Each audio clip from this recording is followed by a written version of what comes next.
This episode of Nintendo Expansion Pass is brought to you by, well, you. If you want to learn how to support our family of podcasts, head over to patreon.com/bossrushmedia or search for us on the Patreon app on your smart device. Thanks for helping us build something better.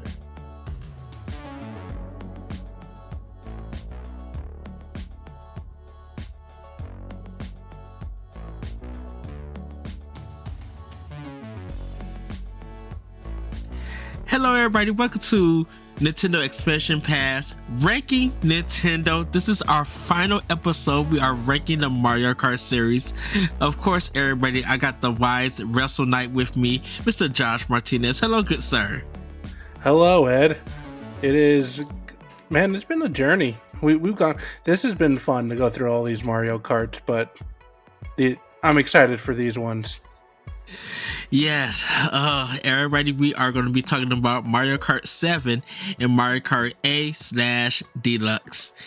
And I'm going to be up front because Josh already know I never played Mario Kart 7 on the Nintendo 3DS. And it was just something that I just never thought about. It was a game that was just like, yeah, I'm going to skip this Mario Kart one on the 3DS. Not saying that I don't appreciate it, I just didn't pick it up. So, but Josh, how have you been? It's been a moment. Yeah, so I mean, I was a little peek behind the curtain here. I missed last week. I had my cousin up here in Utah. He got married, so I had family come in from California, and that kept me busy all week. So that's where I was. But yeah, it's been a minute, but everything's been good. You saw this already on Twitter, and I don't know how long after this is coming out, but I picked up WWE 2K23 yesterday. Oh Yes. man, I've been having fun. This is a fun one. So it's good this year. Yeah, so just kind of how that's gone, 20 was awful. Everybody was upset about 20. So they took a year off, 21, so there was no 2K21, and they came out with 2K22 last year, and that really rejuvenated everything. And 23 is just they built on everything they did in 22 and added a few extra little perks, and it's going in the right direction. So for me, not having a console I could play these on, this is like my first wrestling game in a while, and 23 is. I played it for about an hour and a half last night. Oh, it was so much fun. And I've only just wrestled. I haven't done the story modes. I haven't done the showcase mode with John Cena, but I look for a review on Boss Rush coming soon. I've got is John thoughts. Cena actually back with WWE? Yeah, so he's kind of part time. He's wrestling for this WrestleMania, but he's not full time. He's kind of doing what The Rock did at the end of his time with WWE, like in 2003 and 2004, where he'd show up for big matches, but he wasn't on TV every night. Same thing, John Cena. Before to this stretch, he wasn't on WWE programming until the Monday before the New Year's, and then before that, it had been a year since he had been on. So yeah, he's kind of on and off. He took the Rock route where he's doing Peacemaker. He's been in movies. So he doesn't come back very much, but he still makes the time to show up from time to time, which everybody hated him about 10 years ago, and now they love him.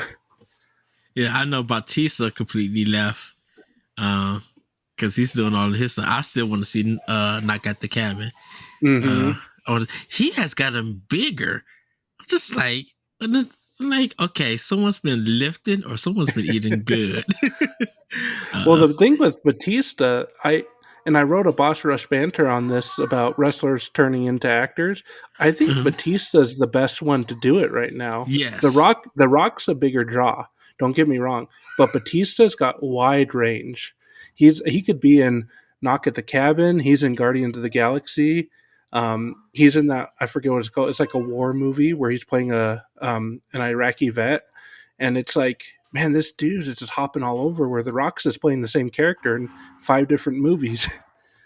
It's just So something about Batista's that, he could be serious, he could be comedic, he could be comedic in his seriousness, but there's just something about him. He has some kind of appeal to him.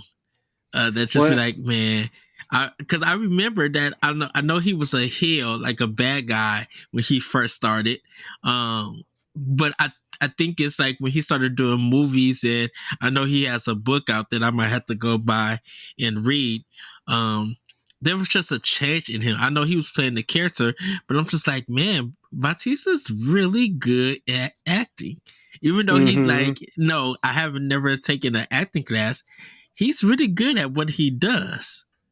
well, what's funny is all this goofiness you see out of him at like Guardians of the Galaxy. I Mm-hmm. watched on Peacock they have they're called WWE 24, I think. Anyway, it's like documentaries on the wrestlers, and the Batista one is really really good. That dude has the most social anxiety I've ever seen. Like, he is so nervous around people, but when he goes out, he can put on that persona, and he's like, that's really my only way I can interact with everybody. So Uh, he's like, on the road, he like, it's kind of where he started to fall into drugs at times and all that stuff. But it was like, yeah, he's such a good actor because he is not like he's portrayed in Guardians of the Galaxy. He's actually a really shy dude who kind of has some social anxiety. So, uh, well, but anyway, Josh, let's get into Mario Kart 7, this history. It was developed by Nintendo EAD and the Virtual Studios. It was released in Japan on December 1st, 2011, Europe on December 2nd, Australia on December 3rd, North America on December 4th, and Hong Kong on September 28th, 2012.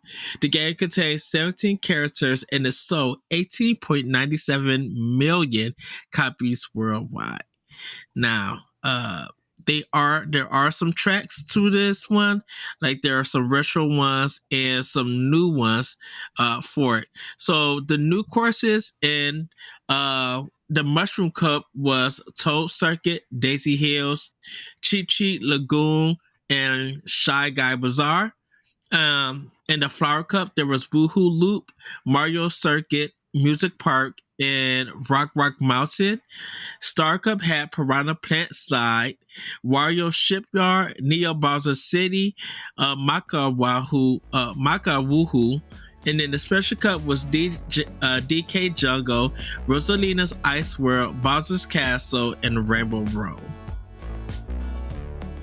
If you want to be a Patreon producer, head on over to Patreon, patreon.com/BossRushMedia, and find out which tier is right for you. Our Patreon producers at the $5 tier or higher for this month are Adriel Munger, Austin Campbell, Celeste Roberts, Christian S., Sana Dierig, Francisco Santillan, and Rebecca Jewell. Thank you for your continued support. And then for some of the retro courses, they had the Shell Cup with N64 Luigi Raceway, Game Boy Advance Bowser Castle 1, the Wii Mushroom Gorge, and from the DS Luigi's Mansion. The Banana Cup had the N64 Koopa Beach, Super Nintendo Mario Circuit 2, the Wii Coconut Mall, and DS Waluigi Pinball. The Leaf Cup, they had the N64 Kalimari Desert. Sorry about that. Uh, hmm. Sorry, I had sushi today. I think someone got sushi. DS DK Pass, GameCube Daisy Cruiser, and for the Wii Maple Tree Bay.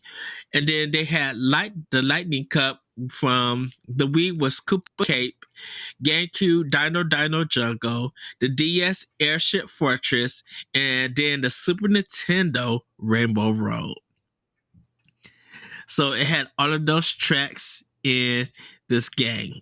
So 8 tracks with four. Eight cuts with 4 tracks, which gave them 32. Now there are some new power-ups that did come too. They had the Fire Flower, which allows the players to throw fireballs that bounce off walls and cause other players to spin out of control on impact. Up to 3 fireballs are allowed at a time per player. Throwing a fourth one will make the oldest one disappear. If 10 fireballs are used, this item wears off immediately. You have the Super Leaf, which gives the player's card a tail that can be used to deflect items, knock over opponents, and collect coins. The tail will disappear at the moment of, or if the player is hurt.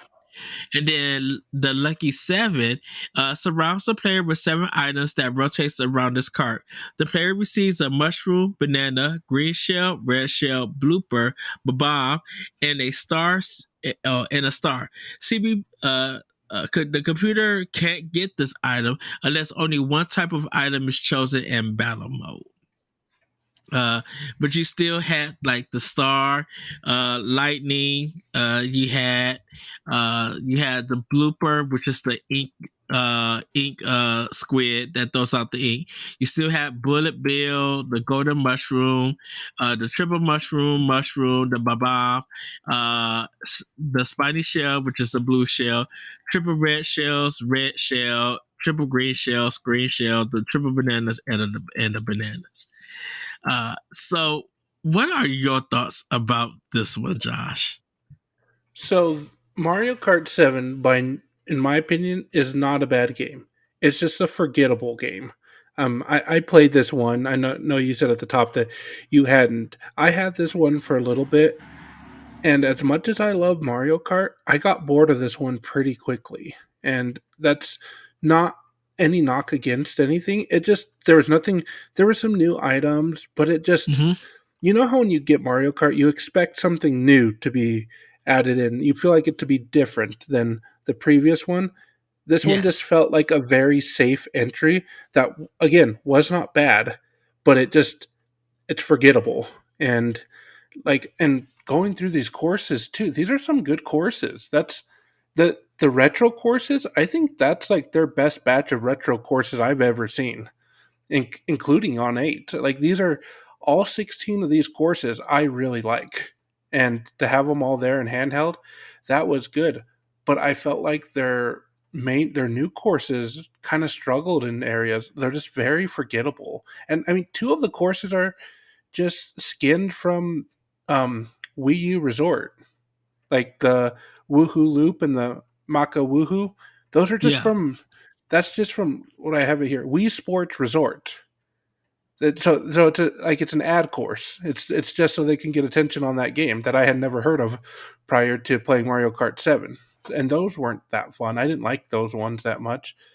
But I mean, there were some fun ones in here, but it's a forgettable course. It's a forgettable entry. And I mean, I don't blame you for not playing it. You didn't miss much on it. If you played DS, if you played Wii, minus the controls off of the Wii one, this is just the same game, just enhanced graphics.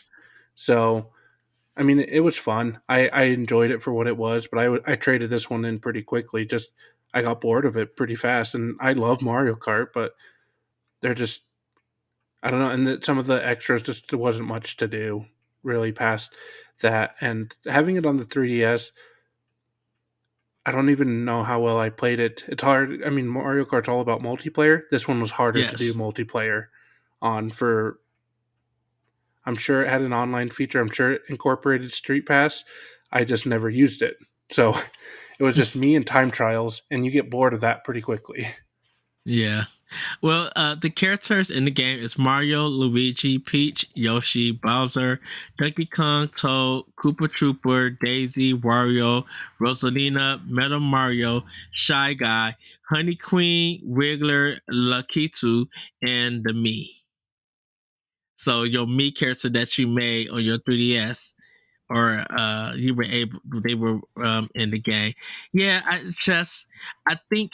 And I love my Nintendo 3DS. We got a Ranking Nintendo, and we have an episode on that system, and we talk about it. I just skipped by this the way, one. Ed, Corey put that one criminally underrated. I think the 3DS is one of the best handheld consoles that Nintendo's made, but that's neither here nor there. That's just my 2 cents on your guys' episode. I love the 3DS. I thought it was such a good console. It is, or a handheld, I should say. I think, It's a yeah, great. yeah. I mean, when I heard Corey giving all that shade on that, I'm like, man, I love this console. It's so much fun. Sorry, I didn't mean to interrupt you. I just had to inject No. there. That's completely fine. Yeah, I love hearing the opinion about the ranking and what people thought because I don't have the full ranking in front of me, but I know, like personally for me, it's literally was a struggle to hear how we rank things, and of course with me playing all of these Nintendo systems, playing all of the software on those systems, it's kind of hard to place them in different places when you have others who also played it and played those certain games and stuff. So trying to rank it was like very difficult. I know Switch is number one, it's already out there, but I'm just like, man, to go from Switch to Wii U to GameCube, but then it's just like, really, this over N64 or this over Super Nintendo? It's just like it's so hard to rank on where people will put it at, and I think that's what's good about ranking consoles. Like you kind of need a odd number. Mm-hmm. To help you rank, because if there's two votes for one thing and there's one vote for that misses out, then at least you have a guarantee that this has to go there, or this system has to go there. So yeah. um You well, were I going know. off on the characters here, Ed.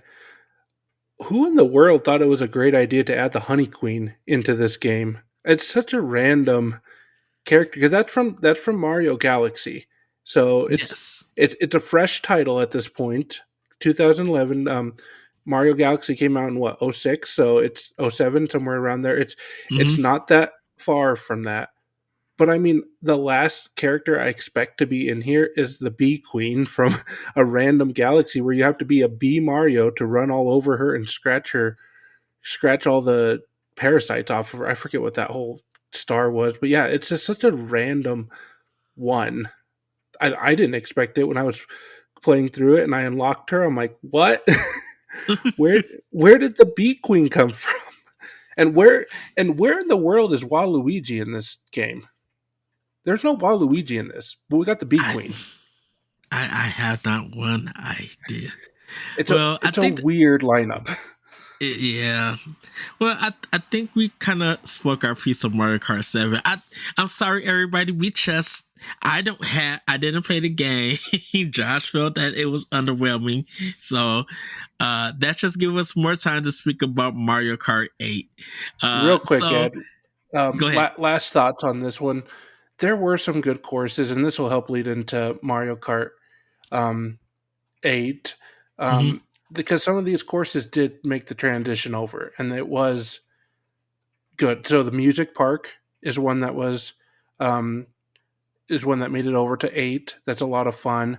Neo Bowser City was a part of the DLC over to 8. That was fun. Um, and I did like, for all of the bluster I had on all these, I did like Shy Guy Bazaar. That one was kind of a cool one to do.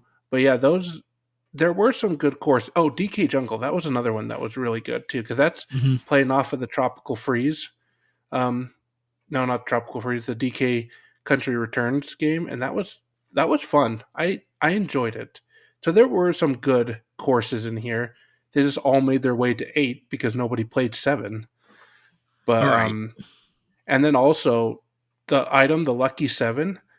I mean, they have the predecessor. That's the predecessor to the Crazy 8 in Mario Kart 8. You'd get 7 straight items that just would circle around you, and you could be strategic or just launch them all at once. And that was fun to do. That was a lot of fun to do. And but again, it's a thing that got carried over to 8 because nobody played 7. It, Anyway, I my consider fault. I consider that as the wild card from Uno, not the draw four wild card, but just the wild card. Like you'll get these items, and you can change the kind of the track. or your placement depending on what items you used strategically. And So, I believe they stuck, let's see, yeah, they stuck a bomb in here, which is just crazy because half the time, because you don't control what order they come out. So sometimes you could hit the star before you hit the bomb and it wouldn't mm-hmm. matter. Other times you'd hit the bomb and you'd hit somebody before you could launch the star and you get blown up too. It just was, it was a wild card. Like I actually didn't like getting them because I didn't know what to expect. I kind of like to plan out things when I do things with Mario Kart, but this one, Yeah. I was like, I don't know what to expect. And I've got this bomb that's lit, rotating around me.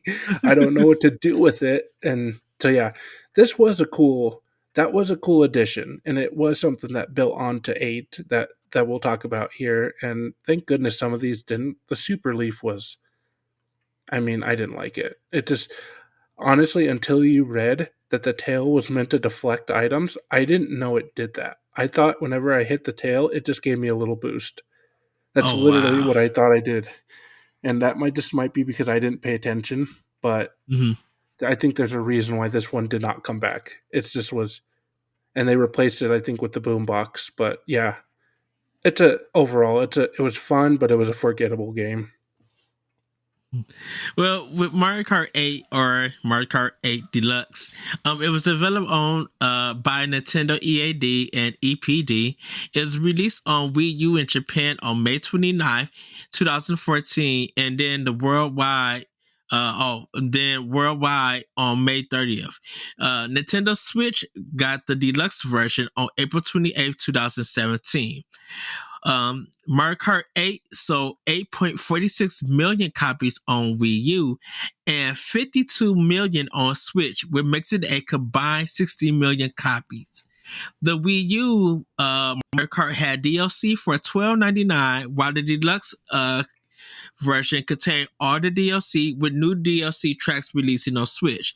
It's free if you have the Nintendo Switch Online Expansion Pass. And at the time of this recording, everybody, they are on Wave 4 of it. And they just added Birdo to it and a new course for Yoshi's Island with it. I bought this game digitally when it came out. I didn't actually buy it like until almost 2019 that I bought this game. You missed out, Oh, Ed. This was a fun one. So I this was about the time. So 2013, oh, no, I oh, got Oh, sorry, go before you ahead. go, Josh. To make it clear, everybody, the deluxe version of Mario Kart Oh, 8, I okay. didn't buy. I did buy Mario Kart 8 for Wii U. I actually bought it for me and my mom. But the thing about it is that when I bought it, it came with a free digital game that you could Gotcha. download so that you could choose. So when I brought it, I picked Pikmin 3. So I had the physical copy of Mario Kart 8, and then I had the digital copy of Pikmin 3. So I got two games for the price of one. Gotcha. Okay. Man, they really were trying to sell stuff on the Wii U. I feel bad because I agree with you guys. That was It's an underrated console. You take away that bulky gamepad, that's a fun console. And even with the gamepad, it wasn't that bad. I know. I enjoyed the Wii U, but I mean, you pointed out those numbers. That's less than half of what Mario Kart 7 sold, like just Mm-hmm. on the Wii U, and then 52 million buy it on the Switch. It's because it's a great game, but And nobody had it's the Wii U. and it's So, still selling. We was doing charting the course for expansion pass, and Mario Kart 8 Deluxe was right on that list, still selling in Japan and here in America. So, uh, but for sorry, Ed, my clock went off. but for Mario Kart 8, the characters were Mario, Luigi, Peach, Daisy, Yoshi, Toad, Koopa Trooper, Shy Guy, Baby Mario, Baby Luigi, Baby Peach, Baby Daisy, Bowser, Donkey Kong, Wario, and Waluigi. The unlockable racers were Rosalina, Metal Mario, Lakitu, Toadette, Baby Rosalina, Pink Gold Peach, Iggy Koopa, Roy Koopa, Lemmy Koopa, Larry Koopa, Wendy O. Koopa, Ludwig Von Koopa, Morton Cooper Jr., and your me that you use. The DLC racers, you had Raccoon Mario, Cat Peach, and then you had Link, and then you had the Animal Crossing characters, which was 4 of them. You were able to add different colors to your Yoshis and to the Shy Guys that was on it. So we had different carts on it. Also, they had a promotion with Mercedes Benz, so you were able to drive a Mercedes Benz in Mario Kart 8 for it. So I love that. That was so funny. I remember just flipping through them after or when I would unlock things, and then there's just Mercedes Benzes in there. I'm like, man, this game is just. I love this game. I mean, you have Donkey Kong driving a Mercedes Benz. It's just funny to me. Exactly. The cups were Mushroom Cup. It had Mario Kart Stadium, and now these are all new courses for the game. For the Mushroom Cup, you had Mario Kart Stadium, Water Park, Sweet Sweet Canyon, and Thwomp Ruins. For Flower Cup, you have Mario Circuit, Toad Harbor, Twisted Mansion, Shy Guy Falls. For Star Cup, you had Sunshine Airport, Dolphin Shows, Electrodrome, and Mount Wario. For Special Cup, we had Cloud Top Cruise, Bone Dry Dunes, Bowser's Castle, and Rainbow Road. For the retro courses, we had the Shell Cup, which was from Wii, Moo Moo Meadows, Game Boy Advance, Mario Circuit. For the DS, Cheat Cheat Beach. For the N64, Toad's Turnpike. And the Banana Cup from GameCube, you had Dry Dry Desert. For Super Nintendo, you had Donut Plains 3. For the N64, Wario Raceway. And for 3DS, DK Jungle. For the League Cup, for DS, you had Wario Stadium. For GameCube, Sherbert Land. 3DS, Music Park. Or the 3DS Melody Motorway, in a sense. And N64, Yoshi Valley. And then for the last cup, which is the Lightning Cup, you had TikTok Clock for the DS. For the 3DS, Piranha Plant Slide. For Wii, the Grumble Volcano. And then you had the N64 version of Rainbow Road. The DLC courses from The Legend of Zelda was the Egg Cup. You had GameCube's Yoshi's Circuit, Excite Bike Arena, Dragon Driftway, Mute City, and the Triforce Cup. From the Wii, you have Wario's Gold Mine. For Super Nintendo, Rainbow's Road, Ice Outpost, Hyrule Circuit. And then for the Animal Crossing DLC, you had the Crossing Cup, which was Baby Park from GameCube. From the Game Boy Advance, Cheese Land, Wild Woods, and then Animal Crossing. And then for the Bell Cup, you had from the 3DS, Neo Bowser City.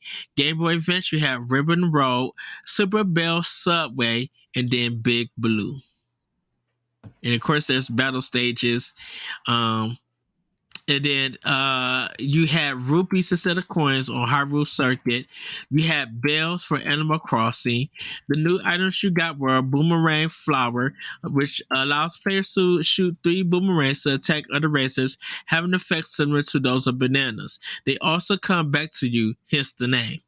Potted Piranha Plant. The Potted Piranha Plant sits in front of a cart and can be used to attack other players, similar to how a Super Leaf worked in Mario Kart 7. The Super Horn can be used to block incoming projectiles, including the elusive Spiny Shell, which would not be blocked in any previous game. Which could not be blocked in any previous game. So that's a game changer. That's a game changer, that one. Yeah, so if you were in first place and the blue shell was coming, you could use it and knock it out. The Crazy 8 is a very similar to the lucky 7, add only a coin item to the 7 items that circle around the card. So it's the same thing, it's just that a coin was added on. So those were the new powers for the game. The ones that's been missing is the fake item box, the super leaf, the lucky 7, power block, mega mushroom, and then the thundercloud for it.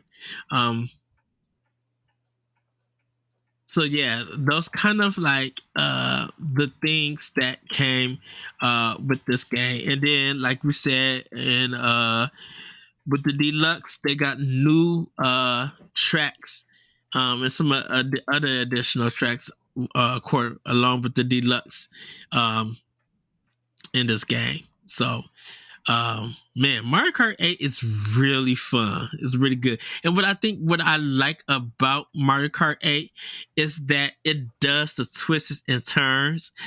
So sometimes you'll hit a loop and go upside down, or you'll go up to the side, you'll go underwater, different you do different routes. And when you hit a ramp, you could do some kind of tricks in it, and you'll paraglide down to like the next section of some of these courses. So they really changed it up on how you want to go about it. And of course, you still got your bikes, you still got the regular cars, and some additional transportation items to use. So yeah, that's Mario Kart 8. Josh, thoughts? Man, this one is so much fun. This is so, like I was starting to say, I got back into gaming. Like I would game a little bit before this, but 2013 I got back in. I got the Wii U, and shortly after that, I think it was early 2014, my wife and I grabbed Mario Kart 8. And this game, I wore this game out. You know, I I love the Wii U, but I mean, we can't deny that it did struggle with its library. This one was like what I played the majority of my time on. It was so good. It was like you mentioned this, the anti-gravity sections where could like be driving on the wall and stuff. That was so cool because not just was it in the new courses, but the retro courses had them in there. So even though these were retro courses, they're completely different courses than what you played in the previous games, because you can't, like, Toad's Turnpike, for example, in the N64, you just drove on the street. In this one, you could drive up on the wall, like, and you could avoid all the cars. You would get slower, but you could avoid them. Like it's just these are completely different courses. And also the one I loved, Rainbow Road from the N64. Yes. It was one lap was split into 3. So because in the N64, that course, it took you 5 to 6 minutes to get through. Yeah, that one Like was long. Yeah, so this one is actually short. It's like a minute and a half for the whole race, because they broke up the one lap into 3 sections. So it's a little bit more chaotic, but I mean, that's what made this one great. It's chaotic. And these courses, the new courses in this game, I think there's 2 on here that I'm not a big fan of, but I love these courses. That Sunshine Airport and Mount Wario and Electro Dome. Woo! Though I love that Star Cup in this game is so much fun. Those are my courses. I really don't have a favorite. I think I get so into the racing because I kind of play with Dan and David and some other people. Like we were running races and stuff, and I was just having a ball cracking up and everything. And so that's why I can't pick a favorite, because I'm so used to. I don't get very competitive, but I get to the focus of I just need to get to third or second. If I can get the first, I'm good. I just want my skills to improve, or I want to show off my skills, and sometimes that doesn't always happen. Not when you're playing with Dan. Dan is good. Dan McCoy is so good. I can't. I joined in with a couple of the writers, with David and Dan and another one of our copy editors, Andrew, and we were playing a couple weeks ago, And man, Dan had a sleeping baby next to him and smoked us all. Like he destroyed us. And he's over there like playing quietly so he doesn't wake up his baby. And I'm like, man, he is good. But yeah, no, this game was so much. That's where I spent the majority of my time was doing Hmm. the online play on the Wii U.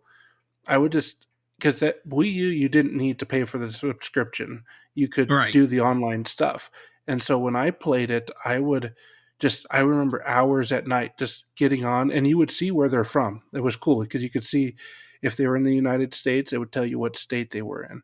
If they were out of the country, it'd tell you what country they were in. And that was just cool because you could be playing at the time I was living in Arizona, so mine would say Arizona, and it'd be cool because you could see I'm like playing somebody from Delaware, somebody from Florida, Uh-huh. and I'd be having you could just do like the United States, or if you open up worldwide, I'm playing people from Japan, Germany, and it I was played like a lot of people from Japan and Germany.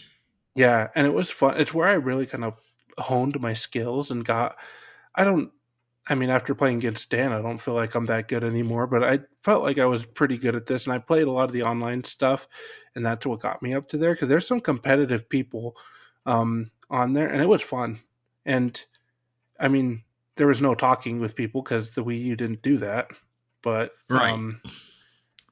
I did. I was able to play with my brothers when I did this one, and I could talk to them between races on the Wii U. But yeah, and I mean, the Switch still doesn't let you talk during races. We had to get on a Discord channel to do that. But now this is fun because the online factor of this made it so much fun to be able to play with both strangers and friends. And really, when a game can do that, just bring you together for fun, even if you don't know the people, that's a good game. That just to have a lot of fun with strangers. That's kind of how I was with when Splatoon first came out.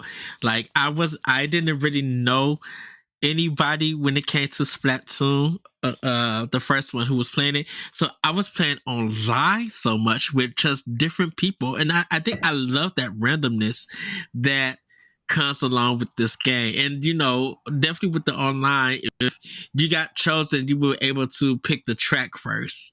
Hmm. And different people will be able to get the choose the track depending on like who won and everything. So yeah, this one, like until I played dead, like I still want to play this story. I have fun playing with David. Like that's one of the things that we kind of want to do with the community, for Boss Rush and just gamers who of different communities that we want to play Mario Kart or get a community night and just play games and stuff. Because Mario Kart would definitely be up there. Would be a fun one just to see the wackiness that would happen and everything. Well, with the new DLC where you can turn items off, like Hmm. Dan was telling me how they were playing once just blue shells and mushrooms. And I'm like, oh my goodness, that sounds crazy. Like it sounds fun, but that just is chaotic. And that was part of I think that was wave 3 that they introduced that in Uh, with the DLC. And it was like, this game was wacky and crazy enough. And now they're adding that in, which makes it so much more fun. And that's the crazy thing, this game has gone through so many different changes over its lifetime hmm. that you could honestly argue that Deluxe is completely different than what was originally like before any DLC. Yes. It's a different game because I mean through the DLC, for one, Mario Kart became kind of Nintendo Kart because you throw Link and Villager and then later the Inklings from Splatoon in there. So it's like became more Nintendo characters rather than just Mario characters. But the other thing that was crazy is we didn't even talk about this. 200cc was part of the DLC originally for the Wii U. So Yes. they did not have so anybody who thought 150cc was tough, they took it to a whole new level and brought you Because 200 was 200cc. because it was like super fast. It's like turbo mode while Yeah, being hard. well, and the tough part about it was like you had to change how you raced because when you raced on 150, you had to try and get, okay, I can hit the curve at this way, I can slide here. 200cc, everything you learned did not matter because Mm-hmm. you had to hit the brake. And I had never had to hit the brake in Mario Kart before.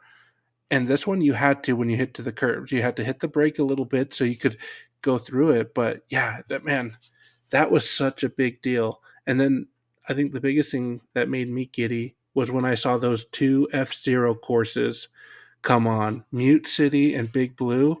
When those came out in the DLC for the Wii U, I lost my mind. I'm like, it was so much fun to play those ones. Like, we haven't gotten an F-Zero game in a long time. That's the closest we've gotten.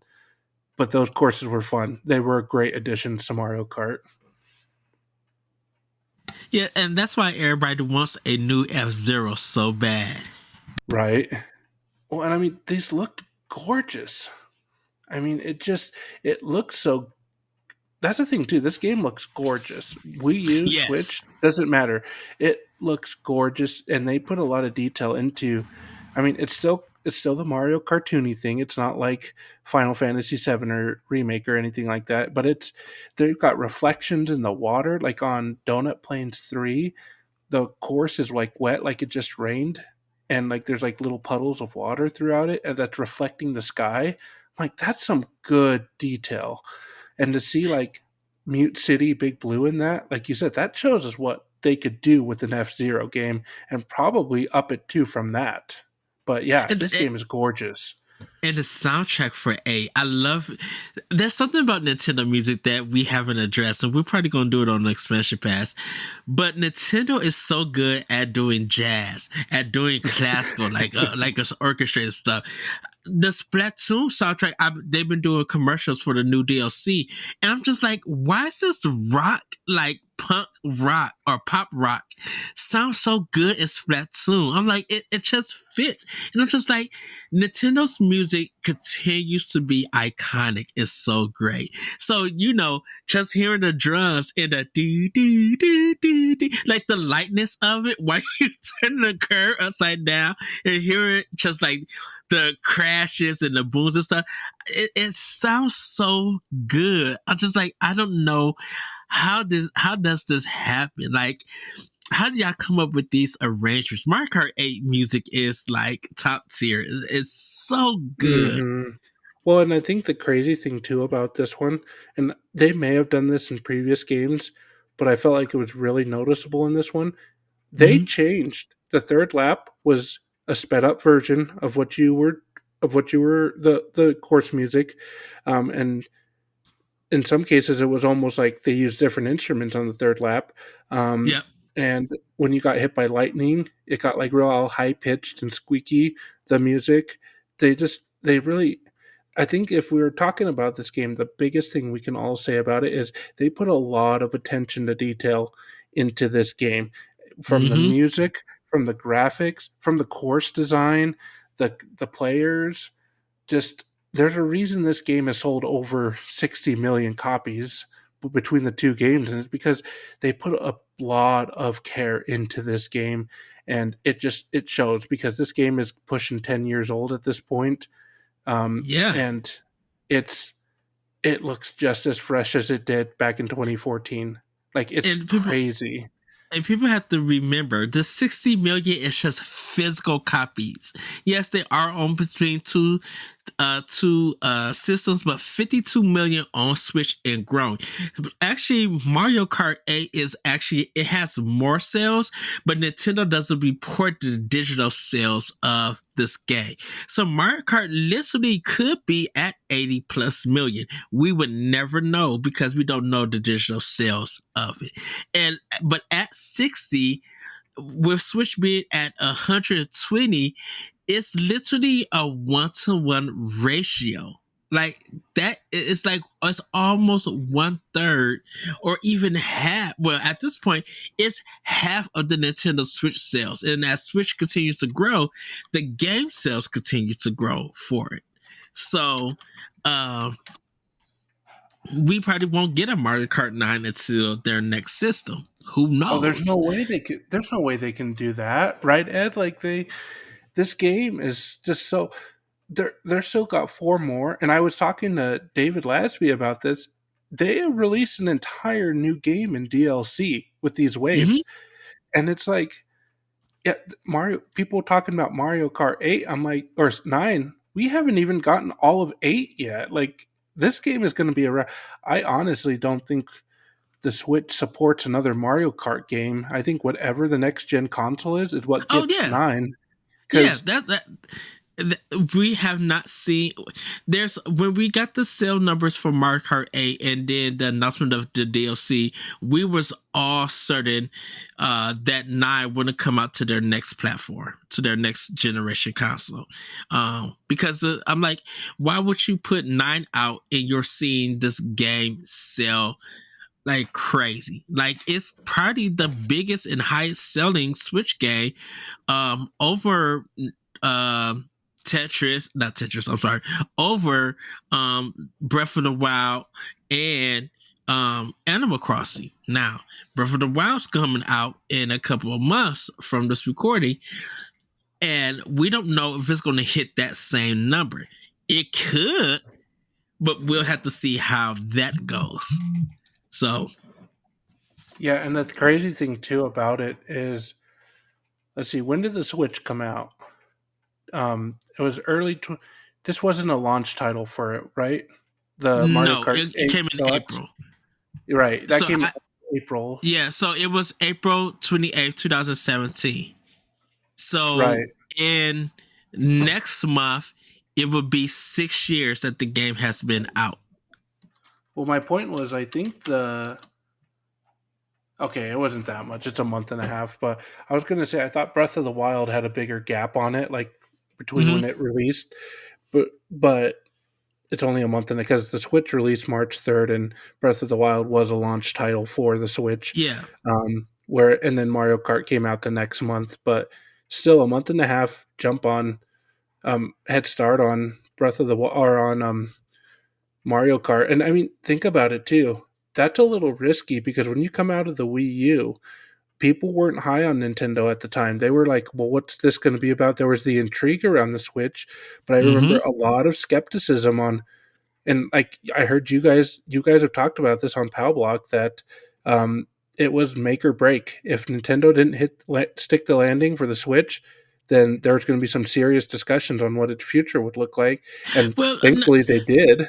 so the thing about it is that people thought that of the Switch failed, Nintendo should go third party, and I told people Nintendo has 10 billion yen saved up for them to restart, and the money probably has gone up more because of the sales of Switch. So Nintendo won't be able to do the Sega thing, because when Sega was almost about to go bankrupt, they got out of the hardware business and became software. So when they started putting Sonic in all of their games on GameCube at that time, that was making them money.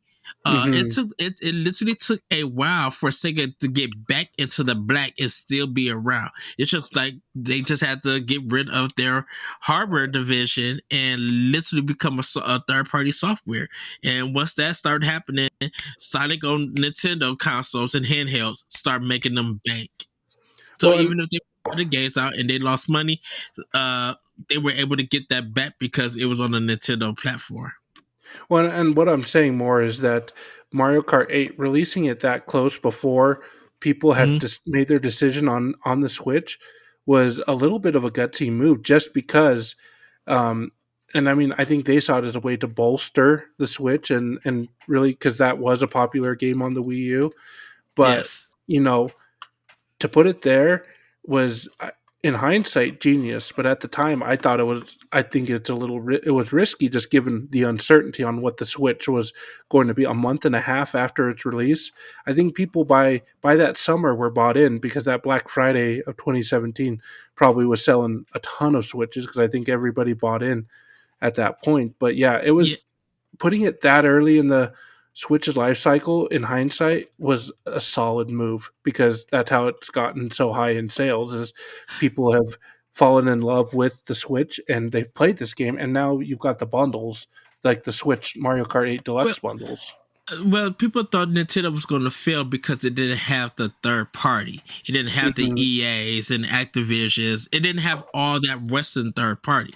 But because the Legend of Zelda was so big, and it really changed not just only the landscape of gaming, but the way that people play. They were just like, yeah, that's my handheld, but also, for some people it became their way of playing handhelds. Before the console, and other times it was vice versa. But people didn't realize that Switch just alone had so much potential and everything. Yeah, with the messaging and marketing, people got it. So when people ended up getting it and started seeing all of these different games come out throughout the year, they started realizing that, oh, Switch got some one-to-one attachments to it. Breath of the Wild was one. Uh, Goodness, Mario Kart was one. Surprisingly, Hades was one because uh when I mean when Hades came out on Switch, people were picking up a Switch to play Hades. Um, Animal Crossing was a big one. Link's Awakening was a big one. Super Smash Brothers was a big one. Pokemon, like if you look at Switch from the beginning until now, you probably have about 20 games that's a 1-to-1 ratio that you could Mhm. choose from. That's going to be with the Switch. It just happened that Mario Kart 8 Deluxe is the big one, but you don't even have to go there. You can literally start with Breath of the Wild. And every time people ask, "What game should I get if I'm going to start out with Switch?" A lot of people might say good Mario Kart 8, but others people say get Breath of the Wild, or Mhm. Hollow Knight. And if you don't have enough for a big $60 game and you can find a budget title, they'll be like, go ahead and get like um uh Captain Toad Treasure Tracker, or get your system online and look at all the deals that's going on and stuff. Like they were really telling people that not only are there some great Nintendo games, but there's some third party and indie games and stuff, and PC games for Switch. Mhm. When a lot of people started seeing that you could do cross save and cross play, definitely with Microsoft and with PC, people were shocked, literally shocked, because it was just Right. like, wait a minute, we can't cross play with PlayStation, but we could cross play with Microsoft. In fact, we could cross save and pick our save up with PC. Yeah, I'm in. And that was selling Switches like crazy. Mhm. Yeah, so looking at this list here, like you mentioned, Mario Kart 8 is 52 million. The next one, and this is just crazy, the pandemic helped this game out so much. Animal Crossing New Horizons has almost 42 million sales, Mm-hmm. and that one released March 20th, 2020, which for those who remember, that was a week after everything shut down. So this game became popular for that reason because everybody was stuck at home and it just skyrocketed. But and then the next closest one is 30 million for Smash Brothers Ultimate. So 22 million separates the number 1 and number 3 games on the Switch list, and that's just a testament to how good. It's 11 million, 10 million separating um, Animal Crossing and Mario Kart 8. It's just this game is just it's found new life and and it's and just to, so good here. and I tell people, I'm like, you don't realize that this is physical at $60 on one console. Who's Mhm. doing numbers like that? Like, who got all of these games on one console? You can't say Grand Theft Auto. You can't say Red Dead. You can't. Nope. You gotta have that one game on one console. Can they get to that numbers? And Switch has so many of it. But outside of that, Josh, it is now time to do our final ranking. So let everybody know the ranking is that number. I'll start with six. Number six is Mario Kart Wii. Number five is Super Mario Kart. Number four is Mario Kart Super Circuit for Game Boy Advance. Mario Kart 64 is number three. Number two is Mario Kart DS. And number one is Mario Kart Double Dash. So we're adding set Mario Kart 7 and we're adding Mario Kart 8 slash Deluxe. Real Josh. quick, Ed, before you get to that list, just for context, 52 million copies of Mario Kart 8 sold at $60 results in about $3.12 billion for that game in American dollars. That's just nuts money. Sorry, go ahead with the rankings. No, that's good. That's good. And you think that company gonna go out of business or go to nah. So let's start with Mario Kart 7. Where would you put it at? I think for me personally, I think I will put it as number 7. I think I will put it under Mario Kart Wii. No, I think I will put it as 6. I still think Mario Kart Wii is not better than 7. I think it should go higher because when I look at those three games that we have at the bottom half, Mario Kart Super Circuit, Super Mario Kart, and Mario Kart Wii, I think we can agree that those games were really rough. I don't think Mario Yes. Kart 7 was a rough game. I just think it was forgettable. So it hit everything right, but it wasn't innovative. It wasn't memorable. The courses were memorable in some of them by that, but most of them were forgettable. I think it deserved to go above those three. I'm not opposed to putting it below Super Circuit, but I definitely, this wasn't a bad game. It was a good game. It just wasn't a great game. And when it comes to Mario Kart, when you're at your seventh version, like your seventh iteration of this, you expect great. You expect amazing. And this game was okay. And so that's why I think we look at it poorly.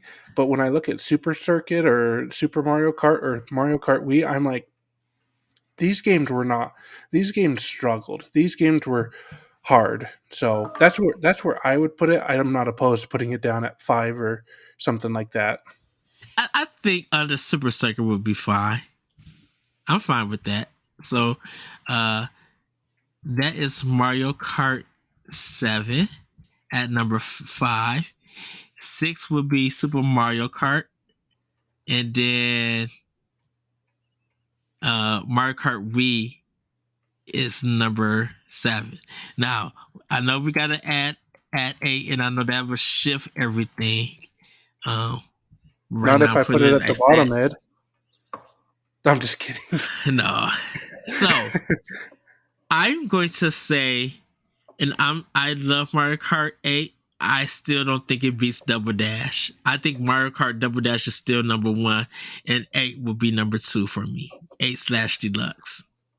I go opposite on that one from you, Ed. I think it's the best Mario Kart game made. I understand. I understand why we would put it, like why you enjoy Double Dash, and going through these again, Double Dash is a lot more fun than I remembered it being. But man, 8 just it's got so much going for it.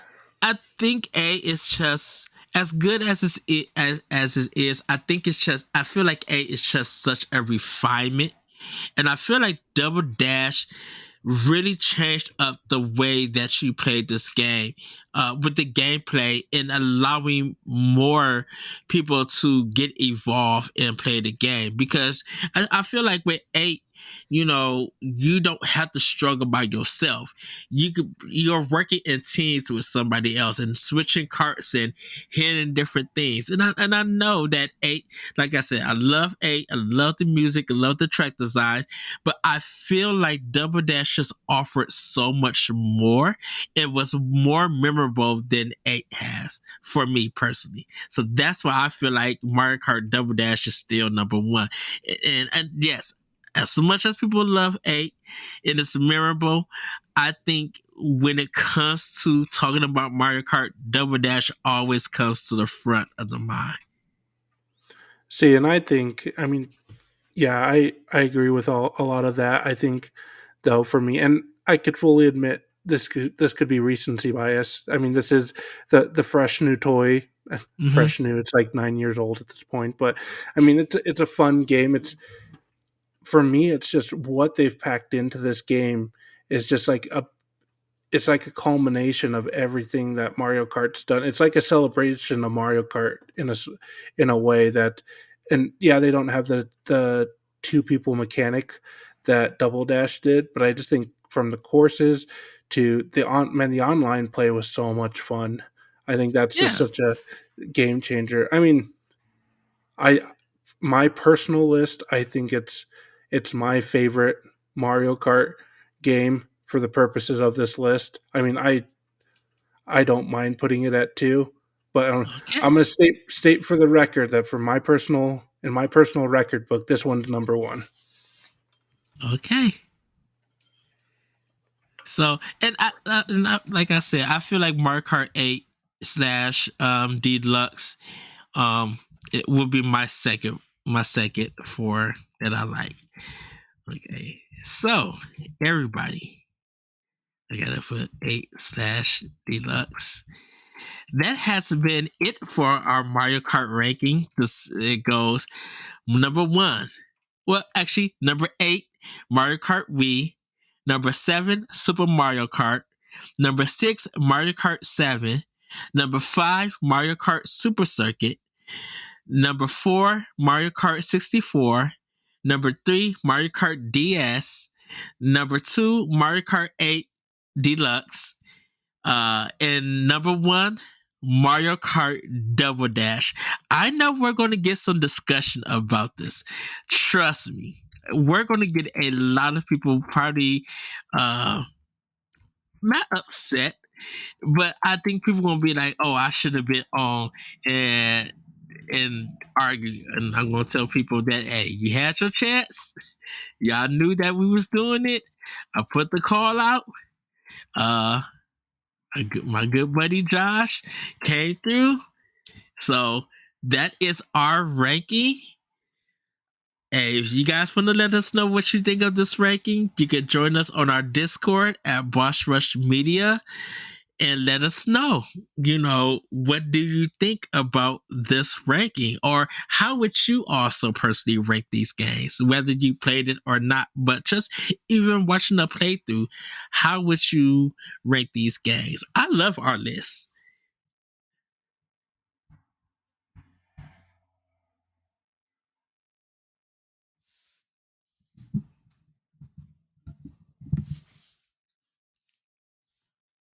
Oh, Josh, you're not. My bad. Sorry there, Ed. I was going to say that this list is one that's um, I have a few different things um, from my personal list, but as a consensus list, Mhm. this is pretty good. I think the only hot take we have really in here is that Double Dash is better than 8, because I know a lot of people are going to say they think 8 is the best, but Mhm. I mean, myself included in that. But I mean, Double Dash is you can't you can't. It's nothing to sneeze at. It's a good game. It's fun. It's one that needs to find its way back to the zeitgeist so we can all play it again. Because once the GameCube stopped, Double Dash, there's no way to play it. And I think Right. other than what is it? Because the Wii U had backwards compatibility. You could play Mario Kart Wii, Super Circuit, um, Super Circuit made its way to the Nintendo Switch Online recently. DS, Only the if you 3DS has backward compatibility. Double Dash, the only one you can't play readily unless available. you own the cartridge unless you own the CD and GameCube or Wii, like the first or second iteration of the Wii, if you own that, you can still play it. But I understand what you're saying, and I think a lot of people haven't played Double Dash. Yes, it did great numbers, but a lot of people got into Mario Kart a little bit later than the past games. So if they played Double Dash and got it, they'd be like, okay, now I understand why people love this game. It's one, and I don't know if, and I think you guys have had this discussion on an expansion pass or something. I don't know if at this point, if we get a GameCube Switch Online rather than just seeing what they did with Metroid Prime remastered. So we're thinking that they're going to be remastering a lot of GameCube games Well, and putting them out like $40. they'll sell if you do what you did with Metroid Prime. They'll sell. So if you throw Double Dash into that format and get it, honestly, Double Dash is one of those ones. I don't know. I'd probably pay $40 for it, but I would. That's one that would live right at home in the GameCube online package because, I mean, Metroid Prime. That's a game that everybody says is one of the best that ever hit the GameCube. Twilight Princess is another one that's up there. Wind Waker. When I think Double Dash, that's one that is a lot of fun, but it would be better, I think, served in a Switch Online package so you could play it. But like you said, Nintendo's going that way. You got Tales of Symphonia remastered on the Switch. You've got Metroid Prime. I don't see them slowing down on GameCube games getting remastered at this point. So it makes money, it makes money. So if we get that Soul Calibur 2, it's on and popping. We oh get my that Soul goodness. Calibur 2, it is on and popping. Oh, a lot of companies are going to realize that, oh, this game for the GameCube is making us money. Oh, let's put it out. And now, of course, it's going to be on PlayStation Plus. And I gotta let people know that Tales of Symphonia, the one that's on Switch and on PlayStation, is not the GameCube version. Bandai Namco decided to put the PS2 version or the PS3 version. So it is not the GameCube because the GameCube was at 60 and it did not have these problems. So like I said, we're waiting for the patch. I know people say that it's not running good on Switch, but that's all versions because even PlayStation 4 is having problems. So, and that's just crazy to me because it took them how long to patch Chrono Cross? They released it last April, and we just got a patch for that because that thing was dipping down to that thing was dipping below 15 frames per second, which was that's a PS1 game. That shouldn't be doing that, and they just barely that's patched a PS1 game. Chrono Cross is a PS1 game. That's the problem. Right. Well, and then they patched it, and a lot of people are saying it's hitting a lot better, but it took them a year to do that. Let's hope it doesn't take them a year to fix Tales of Symphonia. I have a lot of people I know who love that Tales. That's their first Tales game, and they love it. So yeah, and Tales of Symphonia came out in February. That was the game everybody was looking for, and it just Did you see? Octopath passed it because it just Tales of Symphonia had struggled. So Octopath got that shine instead. And I know Bandai Namco has to feel embarrassed because of Metroid Prime being done by some people from Retro and Iron Galaxy and all of these others. It'd be like, this is how you do a remaster. So here's the question then, Ed, real quick before we close. Double Dash, do you remake it or do you remaster it? Do you put it into the Mario Kart 8 engine or do you just remaster it? So if they decide to there's two ways. They could remaster the game and release it as a free game on NSO if they want to. Or they can if they put all of way from one of the ways or whatever, if they put the whole Mario Kart Double Dash in 8 in Mario Kart 8 Deluxe, then you don't need a remaster because all the tracks are being refreshed. You got the characters like the switching mechanic, you got all of that. So if they put all the tracks that's in there, you literally put all the tracks and then add it where you can make your own cups, like custom make your own cups. You can literally go back and find all the GameCube tracks and put them on one, and you'll have Double Dash there. Right. Yeah. No, I think it's one that would be just served remastered. Just make it a good remaster. Because, I mean, look at it.